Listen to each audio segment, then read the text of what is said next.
my name is Sarah, and today we are going to be talking about intermittent fasting. So, how many of you guys have put on a little bit of weight since you've been in quarantine?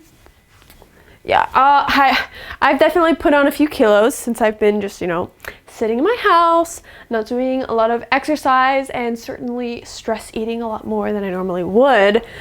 So I was looking up different ways to, shed a couple of pounds and live a little bit more of a healthy lifestyle. And this thing called intermittent fasting actually came up when I looked for it. So I'm very curious about what you guys think about this particular diet plan and whether it would work for you. All right, well, let's get started. Intermittent fasting is the new diet trend taking the world by storm.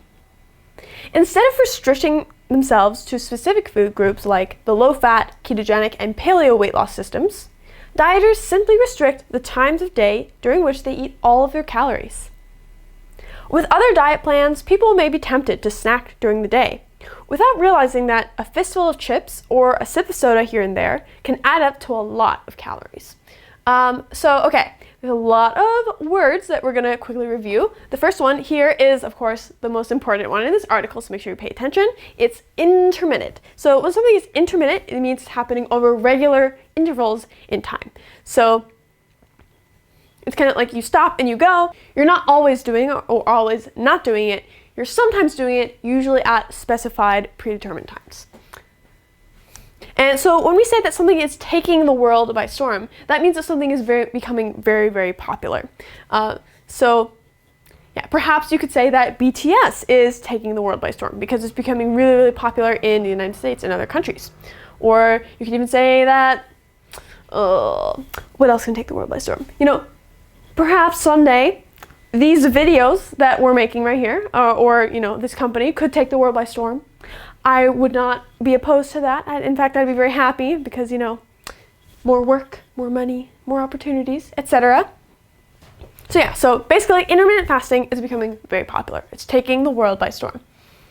So typically, when people are on a low-fat diet, a ketogenic diet, or a Paleolithic weight loss system or diet, they have to restrict themselves to specific food groups. And when you restrict yourself, that means you're limiting yourself only to some food groups or a certain number of calories or a certain number of grams of fat, carbohydrates, etc. that you can eat during the day.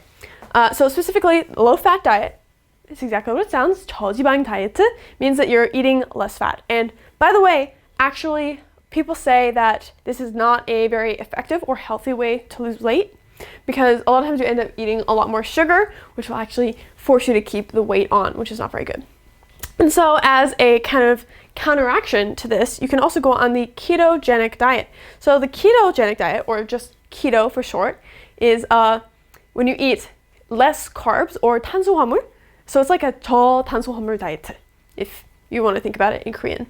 But basically, rice, bread, noodles, any kind of carbs that you normally eat, anything with sugar in it, anything that's sweet, you would avoid that on this diet. And apparently, it's actually pretty effective. But the ketogenic diet is also very, very difficult for people who live in Korea because obviously all of you guys know that rice is a huge staple dish in so many dishes here.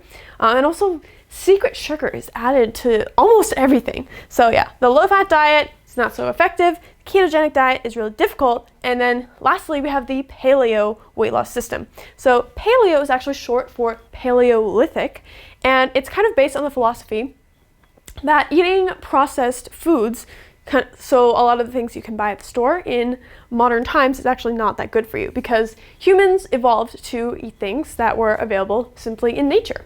So the Paleolithic weight loss system, it restricts people or limits them to only eating foods that human beings would have been able to eat during the Paleolithic era. I've never tried this. It sounds really hard. I don't really know if I would want to try it. But, there are people that do it. So, yeah, basically, low-fat, ketogenic, Paleolithic. It all sounds kind of complicated to me. And when things are complicated, you're a lot less likely to stick to them. And that is exactly why intermittent fasting is becoming so popular, or taking the world by storm.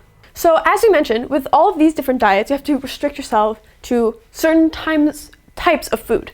But with intermittent fasting, all you have to do is restrict yourself or limit yourself to eating during certain times of the day. So if you can just eat whenever you want, whether it's 6 o'clock in the morning or 2 o'clock in the afternoon, you might be tempted. You might feel to eat snacks during the day because you think, oh, it's just one chip, it's just one cookie, it's just one glass of soda. But actually, all of those things can add up to a lot of calories without you realizing it during the day. So yeah, it's not good to snack if you're trying to lose weight or get healthy. Healthy snacks like carrots or fruit or vegetables, stuff like that, that's fine. But most of the stuff we're going to be snacking on, it's not so healthy. The ketogenic diet and vegetarianism can be too complicated for inexperienced dieters. When on these diets, people often spend more time determining what they can and cannot consume than eating or exercising. Whew, ain't that the truth? So as we mentioned, the ketogenic diet, going vegetarian, eating low fat, going Paleolithic, these are all different ways that you can potentially lose weight or get more healthy, but it's really, really complicated. And if you've never actually done one of these programs before, if you are inexperienced, if you lack experience, then a lot of these things are going to be difficult to follow for long periods of time. And it's to the point where it's so complicated that you'll spend more time determining or deciding what you can and cannot consume or eat than actually eating or exercising. And obviously, eating and exercise are the most important part of any kind of weight loss or, diet plan. So that's not such a good thing. The beauty of intermittent fasting lies in its simplicity.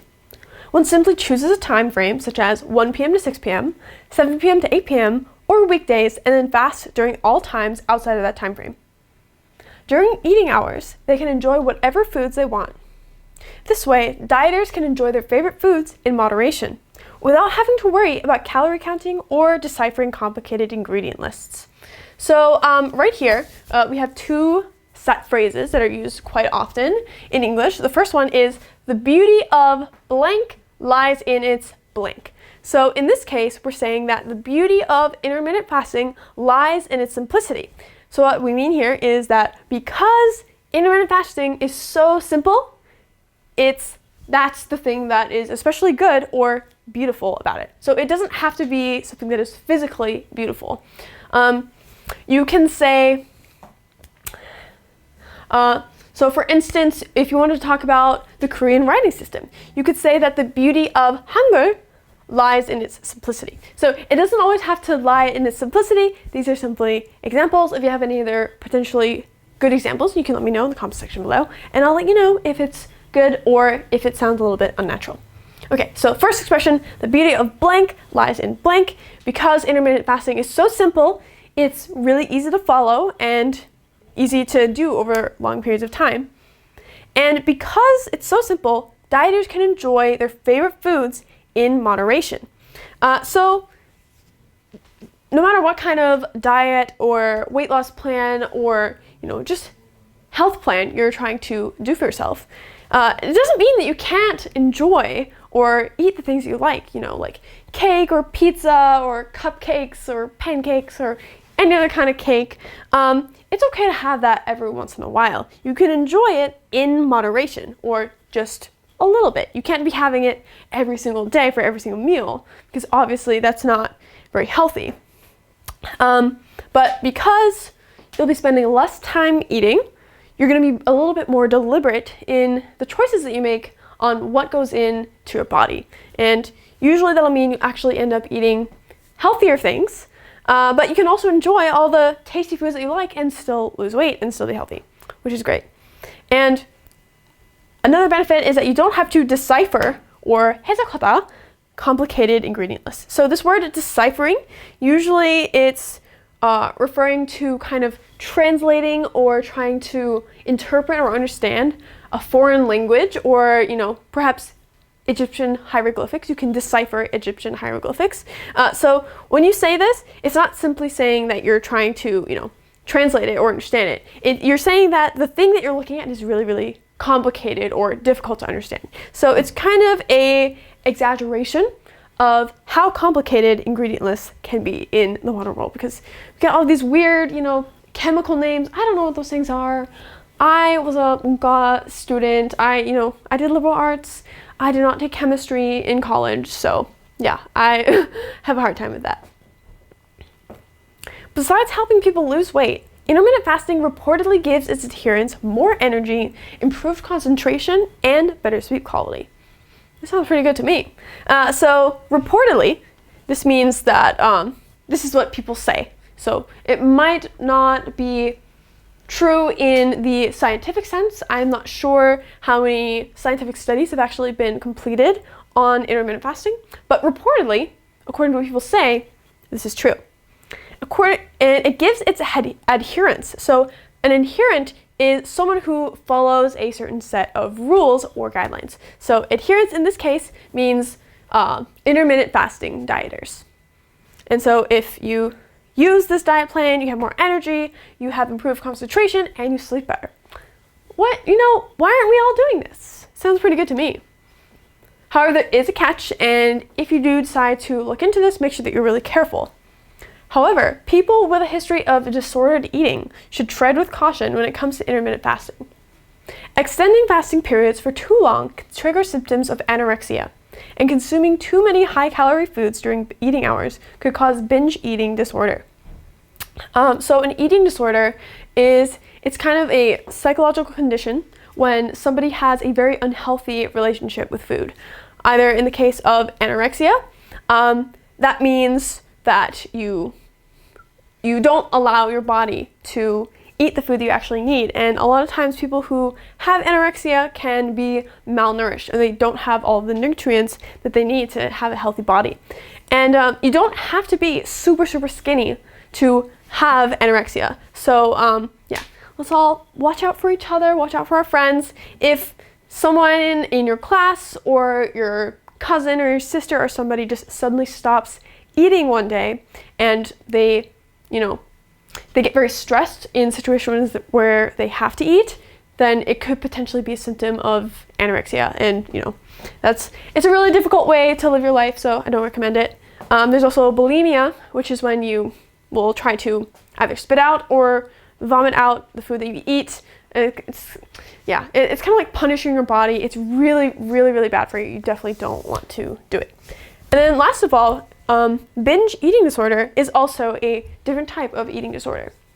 So a lot of people think that disordered eating has to mean that you only eat too little, or you are malnourished because you don't allow things to go into your body.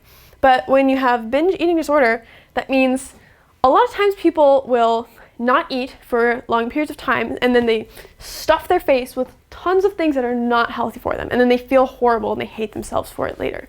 So yeah, all three of these things are examples of disordered eating, and it's not a very good way to live your life. So if you have a history of an eating disorder, then yeah, you should definitely tread with caution or be very, very careful when investigating this kind of diet plan, because it doesn't work for everyone. And yeah, we just want everyone to be healthy and happy. Don't want any problems coming out of it. All right, well, I hope that you guys enjoyed this lesson today on intermittent fasting. And if you have any questions, comments, or suggestions, make sure to let me know in the comments section below. All right, I will see you guys all again next week, and I hope you guys have a great day. Bye.